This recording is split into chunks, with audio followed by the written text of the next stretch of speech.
Siblings are often our first friends and sometimes our fiercest critics. They share our childhood memories and family stories, but sometimes they become the ones who hurt us the deepest. Betrayal from a sibling isn't just disappointing, it can shake the very core of who we are. In this video, we'll explore 7 betrayals from siblings that you should never forgive, not because you want to hold on to anger, but because some wounds deserve recognition, boundaries, and self-respect.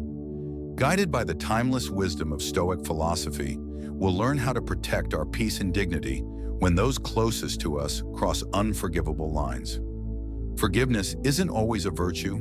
Sometimes it's a form of self-betrayal. If you've ever struggled with family pain or want to understand how to stand strong without bitterness, you're in the right place. This is about reclaiming your power, honoring your truth, and knowing when to say enough. So breathe deeply, subscribe, and let's dive into the betrayals that demand clarity, courage, and above all, respect. Betrayal 1. The hand that claps and cuts. Imagine this. You're standing on a stage. The lights are warm, the crowd is clapping, and in the front row is your sibling, smiling, applauding, proud, or so you think. Behind that smile, however, lies a different reality. As the lights fade and the crowd disperses, that same sibling whispers into ears, twisting your success into suspicion. Not all betrayals crash into your life. Some slip in quietly, dressed in support. They wear a mask of love, but their intentions tell another story. And when that betrayal comes from a sibling, the person you believed would always stand beside you, it doesn't just hurt, it unsettles your entire sense of loyalty. One of the most insidious betrayals is when a sibling applauds your efforts in public, but secretly sabotages your image when you're not around. They nod encouragingly when you share your goals. They ask questions, give advice, and pretend to cheer you on. But in closed circles, they rewrite your story, emphasizing your failures, misrepresenting your intentions, and subtly eroding others' trust in you. It's a betrayal without a scene. No confrontation, no shouting, just a quiet dismantling of your character. You begin to feel the effects without knowing the cause. Your parents grow more skeptical. Trusted friends seem distant. Opportunities that should have come your way disappear. And it all feels invisible until you hear a version of your life that only someone close could have fabricated. Let's talk about Darren. He was a quiet achiever, built his freelance career from scratch, and finally landed a high-profile client.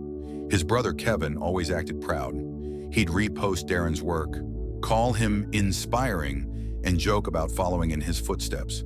But Darren didn't know that Kevin had been telling their uncle, who worked at a major agency, that Darren wasn't reliable, that he exaggerated his skills, and that his success was mostly luck. When Darren lost a potential collaboration with that agency, he was confused.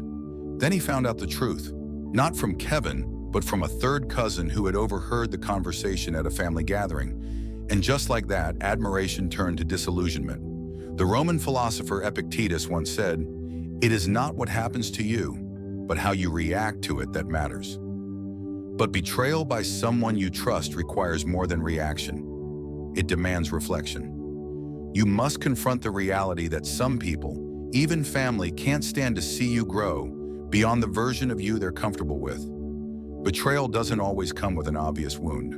Sometimes it's death by 1,000 cuts, all delivered by someone who claims to love you. And when those cuts come in the form of lies, half-truths, and passive slander, the bleeding is internal and constant. You owe yourself the courage to set boundaries. Just because someone shares your blood doesn't mean they share your values. Trust is not automatic, it is earned and maintained. When someone undermines you from the shadows, they forfeit the right to stand beside you in the light. And beware of the sibling who only celebrates your failures, the one who becomes more available when you're struggling, but vanishes when you're thriving. That is not love, it is comfort in your weakness. Your struggle makes them feel superior. Your wins make them feel small. Sometimes you have to step away, not out of hate, but out of self-respect. Distance is protection. And your peace is far more important than preserving a false sense of unity. Because even applause can come from the same hands that push you down when no one's watching. Betrayal 2, the sibling who competes in secret. Visualize a candle lighting up a dark room. It brings warmth, clarity, hope. But in the corner, another candle begins to flicker, not to add light, but to outshine the first. Not every sibling stands beside you when you glow. Some quietly try to dim you so they can feel brighter. Success, especially within a family, should feel like a shared sunrise. One person's rise should uplift the others. That's what we're told. That's what we want to believe. But what happens when your light becomes a mirror? When your ambition reflects someone else's apathy?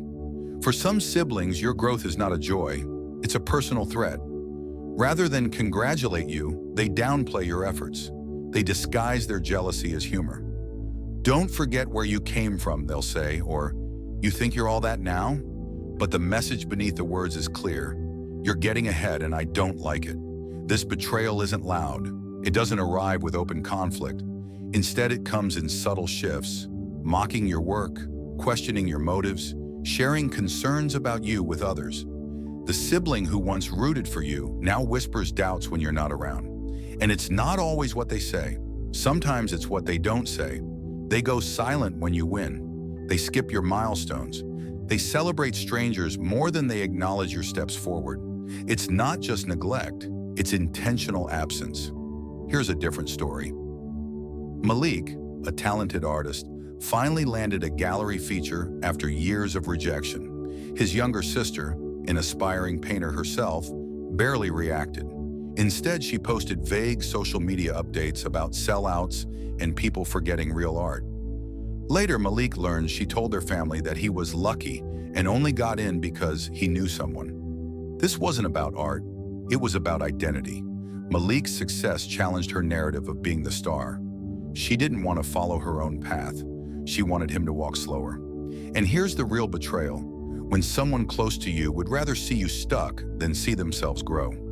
When your effort, sacrifice, and pain are mocked, not by strangers, but by someone who once dreamed with you. Stoic wisdom reminds us, what others say about your success reveals their character, not your value. Envy dressed as concern is still envy. Sarcasm disguised as feedback is still sabotage. And silence during your triumphs speaks louder than applause ever could. So what do? You stay the course. You let them feel what they need to feel, but you refuse to shrink. You don't dim your light, you build more candles. You surround yourself with people who see your rise as a signal that they can rise too. The final truth is this: you are not responsible for someone else's comfort with your success. You were not born to stay small so others can feel big. Your path is yours alone. And if your sibling cannot walk beside you without turning your journey into a race, let them walk alone. Betrayal 3, when shared history becomes a weapon. Childhood memories should be something that bring people closer. Siblings often share experiences that others outside the family wouldn't understand. But sometimes that shared history is not used to build a bond. It's used to control. Instead of letting the past stay in the past, a sibling may constantly bring it up as a form of pressure. They use your old mistakes or moments of weakness as a way to influence your current decisions. It becomes less about what happened and more about how they can use it to their advantage. This kind of behavior is often disguised as concern or casual reference. They might mention how they helped you in a tough time or how you relied on them once. But their intention isn't to support, it's to create a sense of obligation. You begin to feel responsible for making up for the past, even when you've already done your part to move on. They keep you tied to a version of yourself that no longer exists because that's where they had the upper hand. This leads to a cycle of guilt and compliance. You hesitate to speak up, set boundaries, or make independent choices because you don't want to seem ungrateful. But gratitude doesn't mean allowing someone to manipulate you. What they call remembering the past is actually a way to interfere with your present. Instead of seeing you as who you are now, they freeze you in time. And every time you try to grow or move forward, they drag you backward by bringing up old situations. In a healthy relationship, the past is acknowledged but not used as a tool for control. If someone constantly uses it to direct your actions or decisions, it's no longer about shared memory. It's about power dynamics. You are not required to carry old guilt just because someone else won't let it go. If the relationship depends on your constant submission to their reminders, then it's not respect, it's leverage. And when this approach doesn't get the result they want privately, they may shift tactics. They might bring up the same stories around others, not for accuracy, but for effect. The goal becomes public control, not just private influence. The truth is this: you don't owe anyone your present just because they were there for your past. Growth isn't betrayal, it's progress. Ask yourself this: are you still acting from your past because someone won't let you grow? Or are you making choices based on who you've become today? That answer may reveal more about your relationship than any memory ever could. Betrayal 4. Publicly humiliating you. Picture this. At a family dinner, your sibling loudly recounts a moment when you were vulnerable. Maybe a time you were upset or struggled with something personal. Their voice fills the room, drawing everyone's attention. Some chuckle awkwardly, others laugh outright, while you sit frozen, feeling utterly exposed. This story, once shared in confidence, has become the evening's entertainment, stripping away your dignity in front of the people you care about. There is a form of betrayal that unfolds openly, not hidden behind closed doors, but right where others can witness it, often disguised as a joke or a moment of honest teasing. When a sibling humiliates you in front of others, they are crossing a boundary that goes beyond personal hurt. They are signaling to everyone around that it's acceptable to treat you with disrespect. They take something personal, something you confided in them during vulnerable times, and twist it into a source of entertainment at your expense. At family events, they retell your embarrassing moments or mock your insecurities in front of people whose opinions matter deeply to you. They laugh as you feel smaller and expect you to join in the laughter, to show you're not fragile, to avoid conflict, or imagine being the target of a biting joke about your struggles with finances. When a sibling loudly announces how you never learned to manage money and tells everyone about a past mistake where you had to ask for help, the laughter cuts through the room, and though you force a smile, inside you shrink away, wondering how someone who shares your blood could so casually wound you. These moments linger long after the gathering ends, but being made the subject of ridicule, especially by someone who knows your deepest wounds and once promised to protect them, is far from funny. This humiliation is often cloaked in words that sound caring. "I'm only joking," or "you know I love you." Yet true love does not thrive by making you the butt of the joke. It does not tear you down to build itself up. Consider a real-life example. During a holiday gathering, a sibling loudly jokes about your struggles with finances, exaggerating a private moment when you had to ask for help. The room erupts and you feel stripped bare. When you confront them, they dismiss it as harmless teasing. But this kind of joking cuts deeper than any insult. As Epictetus wisely said, "The man who laughs at your wounds does not deserve a place in your life." Public humiliation is never innocent. It erodes your self-esteem, plants shame, and signals to others that your pain is a laughing matter. The lesson is unmistakable. Anyone who exploits your vulnerability for their amusement lacks respect for you. And without respect, you owe no obligation to tolerate their behavior or presence. It is possible to forgive, yet still choose to distance yourself. You can care for someone while protecting your own dignity. Blood ties do not justify cruelty, and family connections do not make public shame acceptable. You have a right to relationships that value and honor your truth, not ones that exploit it. You deserve to feel safe and respected, even around the dinner table. Over time, these moments of public humiliation accumulate, casting a long shadow over how you see yourself and how you expect others to treat you. Recognizing this pattern is the first step toward reclaiming your voice and setting boundaries. Standing up against this kind of betrayal is not about creating conflict. It's about defending your worth and demanding respect in every space you occupy. Betrayal 5. Emotional absence. When you needed them most. Betrayal isn't always loud or cruel. It can be quiet, almost invisible. Sometimes it's the painful emptiness left behind when you desperately needed someone to stand beside you, and they simply weren't there.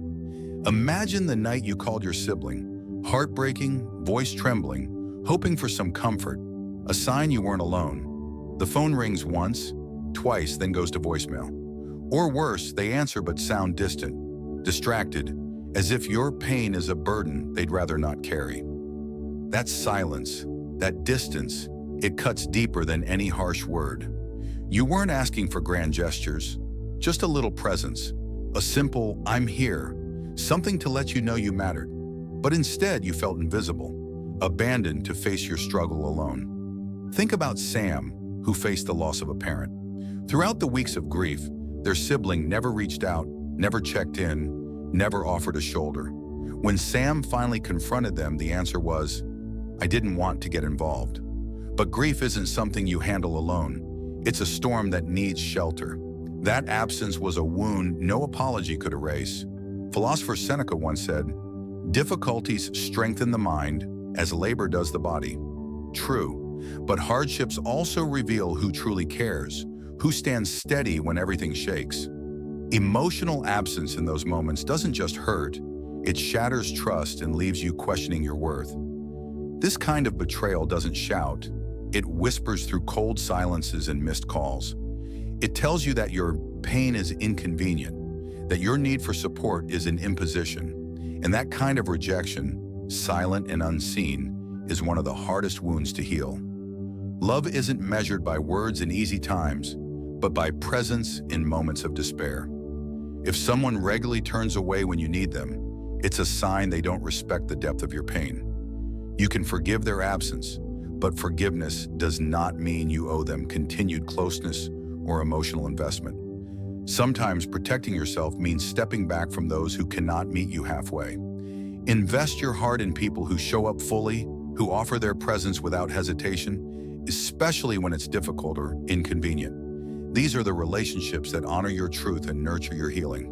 Remember, sometimes the greatest betrayal is not what someone does to you, but what they fail to do when it matters most. It's important to recognize that emotional absence often reflects more about the other person's limitations than your worth. Their inability to support you may stem from their own fears, struggles, or an emotional unavailability, and that's their burden, not yours to fix. Choosing to protect your heart doesn't close the door forever. It simply creates space where healing can happen, where you can find strength in those who truly value and honor you. And in that space, you reclaim your power and your peace.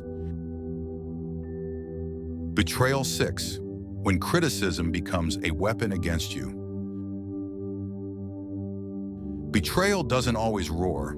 Sometimes it's a whisper in the form of sharp words wrapped as advice. When criticism comes from someone who should be your cheerleader, but instead chips away at your confidence, it slowly erodes your sense of self. Think of Alex. After years of hard work, he earns a promotion he's proud of. Sharing this news with his sibling, he expects celebration. Instead, he's met with a joke. "That job was easy. You just got lucky." It wasn't just teasing, it was a message that his effort didn't matter and his success was a fluke. At first, you might shrug off comments like this, but repeated dismissals and sarcastic remarks don't just sting, they plant seeds of doubt. Over time, you start hiding your achievements, questioning your abilities, and lowering your own expectations just to avoid the criticism. This kind of feedback isn't meant to help you grow. It's a tool to control, manipulate, or belittle you, turning what should be encouragement into emotional sabotage. True support uplifts. It encourages growth, acknowledges effort, and celebrates victories without envy or cruelty. Real care means being honest without breaking someone's spirit. Marcus Aurelius said, "Waste no more time arguing what a good person should be. Be one." Genuine care means showing up with kindness and respect, not tearing others down to feel superior. Repeated harsh criticism from those close to you is a betrayal of trust and respect. It's a sign that these relationships may not value your worth as they should. Your confidence is the foundation of your well-being. Protect it fiercely by setting boundaries that keep toxic negativity out of your life. Remember, no one has the right to diminish your light. Your strength and worth are yours alone to claim and nurture. It's important to recognize that criticism often reflects the insecurities or limitations of the one giving it, rather than your true value.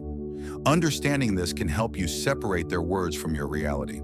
Surround yourself with those who celebrate your wins and support your growth. These are the people worthy of your trust and your time. Betrayal 7. Broken promises that shatter trust. Imagine standing at a crossroads during a critical moment, perhaps a job interview, a hospital visit, or an emotional breakdown, and counting on your sibling to be there for you. When the time arrives, they don't show up. No call, no explanation, just silence. That absence is loud. It tells you without words that your needs and feelings are not a priority. Broken promises aren't simply moments of disappointment. They unravel the fabric of trust thread by thread. Trust is the foundation that holds relationships steady, but when it's broken, it leaves you unsteady and uncertain about who to rely on. Each unmet commitment adds to a growing sense of isolation and doubt, making you question whether you can ever count on anyone again. Reliability and consistency are more than habits. They're acts of respect. When someone repeatedly fails to keep their word, it's not just an inconvenience. It's a fracture in the bond you shared. The philosopher Friedrich Nietzsche expressed it clearly. "I'm not upset that you lied to me. I'm upset that from now on, I can't believe you." This type of betrayal is not only about a single broken promise, but the erosion of faith in someone's character. You deserve relationships where words match actions, where promises are honored because your feelings and time matter. When people fail to meet those expectations, protecting your heart means setting boundaries, even if you choose to forgive. Forgiveness doesn't require you to accept repeated betrayals or sacrifice your dignity. Healing from this kind of betrayal is a gradual process. It involves recognizing that broken promises say more about the other person's priorities and limitations than about your worth. Understanding this helps you separate their failures from your value. In the wake of broken promises, there is also an opportunity to seek and build connections rooted in genuine reliability and mutual respect. True relationships are those where people stand by each other, not only in words, but through consistent, dependable action. Your trust is a precious gift. Guard it wisely, nurture it with care, and surround yourself with those worthy of it. Sometimes the hardest part isn't the broken promise itself, but the quiet void it leaves behind, the space where support should have been, where encouragement was expected, and where loyalty was promised. Filling that void requires patience with yourself and courage to let go of those who cannot honor their commitments. Remember, your trust is not a resource to be depleted by those unwilling to value it. It is a foundation to be built upon with those who show up time and again, proving that your relationship is worth the investment. Only then can trust truly flourish. Betrayal by those closest to us cuts deeper than most wounds. It challenges our trust, our sense of family, and sometimes even our own worth. But remembering these 7 betrayals to never forgive isn't about holding grudges or living in anger. It's about protecting your peace, setting boundaries, and honoring your well-being. Stoic philosophy teaches us that while we can't control others' actions, we can control how we respond. Choosing not to forgive certain betrayals is an act of self-respect, a way to reclaim your power and preserve your inner calm. If this video resonated with you, take a moment to reflect on your own relationships. Know that you deserve honesty, loyalty, and respect, especially from those who call themselves family. Thank you for watching. If you found value here, please like, share, and subscribe. And remember, your peace is worth protecting. Until next time, stay strong and keep growing.